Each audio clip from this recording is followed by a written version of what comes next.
हाँ तो दोस्तों, कल हम लोगों ने बायोलॉजी पढ़ना चालू किया था और मैं फिर से आप लोगों को पहला चैप्टर में आज बताऊंगा पोषण के बारे में।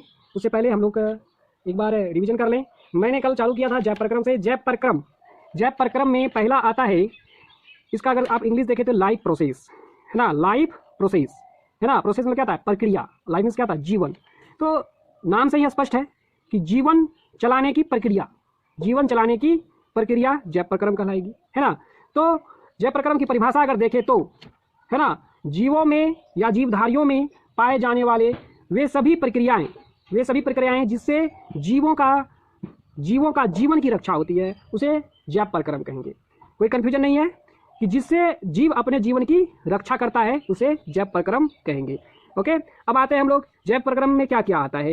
ये पोषण, श्वसन, परिवहन, उत्सर्जन, जनन, नियंत्रण एवं समन्वय, है ना, ये सभी जो है क्या आते हैं? जैव प्रक्रम के अंतर्गत आते हैं। सभी जैव प्रक्रम के अंतर्गत आते हैं, है ना। तो जिसमें कि हम लोग पोषण पढ़े थे। पोषण मतलब क्या होता है कि कोई जीव जो है अपने जीवन के लिए जो पोषक तत्वों को ग्रहण करता है उसे पोषण कहते हैं। श्वसन, सांस जो है ऑक्सीजन लेना, है ना। जो जीवधारी होते हैं ऑक्सीजन लेते हैं, हरे पेड़ पौधे कार्बन डाइऑक्साइड लेते हैं, है ना। तो श्वसन ये भी जैव प्रक्रम है। परिवहन, रक्त का संचार, है ना, या वायु का संचार जो हमारे शरीर में होता है इसे परिवहन कहते हैं। उत्सर्जन आप लोग समझते ही है, जो जीवधारी अपने शरीर के अंदर जो अपशिष्ट पदार्थ है जो उसे बाहर निकालने की प्रक्रिया, उसे उत्सर्जन करने की प्रक्रिया उत्सर्जन कहलाती है। नियंत्रण एवं समन्वय और जनन, ये सभी जो है क्या है कि एक प्रकार का, है ना, ये सभी जैव प्रक्रम का उदाहरण है। ये सभी जैव प्रक्रम के अंतर्गत आते हैं। तो इसमें और हम लोग समझेंगे कि ये आप देखिए तो क्लास 10th के बायोलॉजी का आप सभी चैप्टरों को देखिएगा तो पहला चैप्टर है आपका जैव प्रक्रम, जिसके अंतर्गत पोषण को पढ़ना है। दूसरा चैप्टर है श्वसन, तीसरा चैप्टर है परिवहन, चौथा चैप्टर है उत्सर्जन, पांचवा चैप्टर है नियंत्रण एवं समन्वय, छठा चैप्टर है जनन, सातवां चैप्टर है अनुवांशिकता और आठवां चैप्टर है पर्यावरण। ये सभी लगभग जो है आपका सभी जो है ये जो प्रथम चैप्टर जो है ये आप सभी जो है किससे जुड़ा हुआ है? सभी जैव प्रक्रम से जुड़ा हुआ है। तो हम लोग कल पढ़े थे पोषण। अब पोषण क्या है?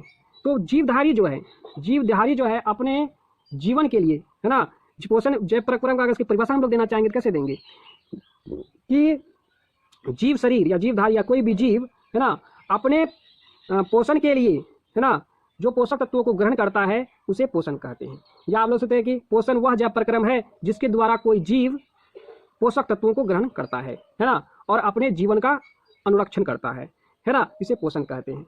समझ में आ रहा है? हम लोग बोल सकते हैं पोषण वह जैव प्रक्रम है जिसके द्वारा कोई जीव पोषक तत्वों को ग्रहण करता है और अपने जीवन का अनुरक्षण करता है, उसे पोषण कहते हैं। कल मैंने बताया था पोषण दो प्रकार के होते हैं। पहला स्वपोषण, दूसरा परपोषण। अब समझेंगे, नाम से ही स्पष्ट है, स्वपोषण, है ना, जिसमें जीव क्या करता है? स्वयं अपना भोजन बना लेते हैं, स्वयं पोषक तत्वों को बनाकर ग्रहण कर लेते हैं, उसे क्या कहते हैं? स्वपोषण कहते हैं। इसका एकमात्र उदाहरण हम बताए थे, हरे पेड़ पौधे, है ना। और एक मैंने बताया था नील हरित शैवाल। तो ये दो उदाहरण मैंने बताया था। क्यों ये दोनों स्वपोषी हैं? क्योंकि ये दोनों प्रकाश संश्लेषण करते हैं। ये दोनों क्या करते हैं?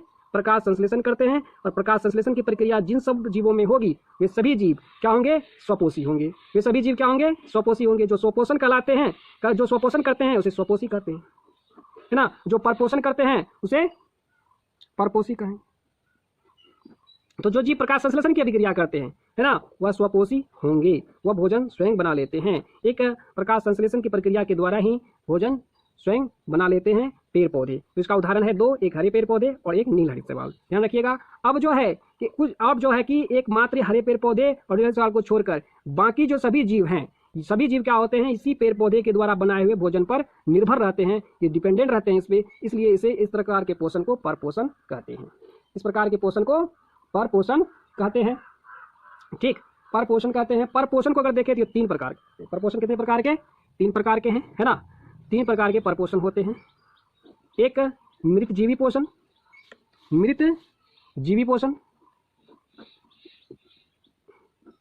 एक परजीवी पोषण और एक होता है प्राणी संपोषी या प्राणी संभोजी या प्राणी संपोषी पोषण। इसको समझेंगे हम लोग। मृतजीवी पोषण क्या है, परजीवी पोषण क्या है, प्राणी संपोषण प्राणी संपोषी पोषण क्या है। मृतजीवी पोषण में क्या आते हैं कि बहुत जीव क्या आते हैं, मरे हुए पदार्थों पे या मरे हुए जीवों पर निर्भर रहते हैं, उससे अपना पोषक तत्व ग्रहण करते हैं, उसे मृतजीवी पोषण कहते हैं, है ना। और इस तरह के जो मृतजीवी पोषण करते हैं उसको अपघटक कहा जाता है। इसका उदाहरण है जीवाणु, कवक, ये सभी सूक्ष्मजीव क्या होते हैं, अपघटक होते हैं। ये सभी मृतजीवी पोषण करते हैं। परजीवी पोषण में क्या आते हैं कि कोई जीव, बहुत सारे जीव ऐसे होते हैं जो जीव क्या होते हैं, किसी न किसी जीव पर निर्भर रहते हैं, उसके जीव बनाए हुए भोजन को, पोषण को, पोषक तत्वों को ग्रहण कर लेते हैं, उसके पचाए हुए पोषक, उसको बनाए हुए पोषक तत्वों को ग्रहण कर लेते हैं। ऐसे जीव परजीवी कहलाते हैं। जिसका जो है कि सबसे बेहतरीन उदाहरण आप लोग जानते होंगे, जौक क्या करता है कि भैंस या अन्य जानवरों के शरीर में लगकर उसका जो है कि पोषण ग्रहण कर लेते हैं, फिर उसको छोड़ देते हैं, तो परजीवी पोषण कहते हैं। आप लोग सुने होंगे, एक है कृमि जो हमारे आंत में रहते हैं, है ना। ये भी क्या कर परजीवी है, ये हमारे आंत में रहकर हमारे पोषक तत्वों को ग्रहण कर लेते हैं, है ना, और ये परजीवी पोषण करते हैं। प्राणी संपोषण में क्या आता है कि जो जीव क्या करते हैं, प्राणी की तरह, हमारे तरह बड़े जीवों की तरह भोजन करते हैं। पहले भोजन को ग्रहण करते हैं, फिर उसका पाचन करते हैं, फिर उसका बहिष्करण करते हैं, या अपशिष्ट पदार्थों का बहिष्करण करते हैं। तो ऐसे जीव प्राणी संपोषी कहलाते हैं। इसका जो है क्या, इसलिए जो है अमीबा के बारे में पूछा जाता है कि अमीबा किस प्रकार का पोषण करता है। तो अमीबा जो है ना, अमीबा एक प्रकार का सूक्ष्मजीव है, लेकिन ये क्या करता है, प्राणी संपोषी करता है, क्योंकि अमीबा पहले भोजन को ग्रहण करता है। अमीबा अपने कूटपाद के माध्यम से भोजन को ग्रहण करता है, फिर उसका पाचन करता है, भोजन राजधानी का निर्माण करता है, उसका पाचन करता है, और फिर उसको पाचन होने के बाद फिर इसका क्या करता है, बहिष्करण करता है। इसलिए अमीबा को ना प्राणी संपोषी कहा जाता है। तो इस तरह से हम लोग आज देखे, परपोषण को भी देखे आज कि परपोषण कितने प्रकार का होता है, मृतजीवी पोषण, परजीवी पोषण, प्राणी संपोषी पोषण, है ना। मृतजीवी पोषण किसे कहते हैं, जो जीव मरे हुए जीवों पर, है ना, अपना पोषक तत्व ग्रहण करते हैं, उसे मृतजीवी पोषण कहते हैं। जैसे जीवाणु, कवक, ये सभी सूक्ष्मजीव क्या होते हैं, मरे हुए जीवों से या सड़े गले पदार्थों से अपना पोषण प्राप्त करते हैं, इसलिए इसे मृतजीवी पोषण कहते हैं। इसको अपघटक भी कहा जाता है ना। परजीवी पोषण का उदाहरण देखें कि जो जीव जो है कि, है ना, अपन दूसरे जीव शरीर में रहकर पोषण प्राप्त करते हैं, उसे परजीवी पोषण कहते हैं। जैसे जोक, कृमि, है ना। प्राणी संपोषी पोषण में बताया गया कि ये बड़े जीवों में पाए जाते हैं। इसके अंतर्गत जो जीव क्या करते हैं, भोजन को ग्रहण करते हैं, उसका पाचन करते हैं, फिर उसका बहिष्करण करते हैं। ये सभी जीव, इस तरह के पोषण को प्राणी संपोषी कहा जाता है। मैंने एक उदाहरण भी बताया, अमीबा के बारे में पूछा जाता है कि अमीबा किस तरह का पोषण करता है। अमीबा प्राणी संपोषी होते हैं, क्योंकि ये प्राणी संपोषण करते हैं, क्योंकि ये भोजन को ग्रहण भी करते हैं, है ना। भोजन किस तरह ग्रहण करते हैं, फिर इसका पाचन करते हैं और फिर इसका बहिष्करण करते हैं, है ना।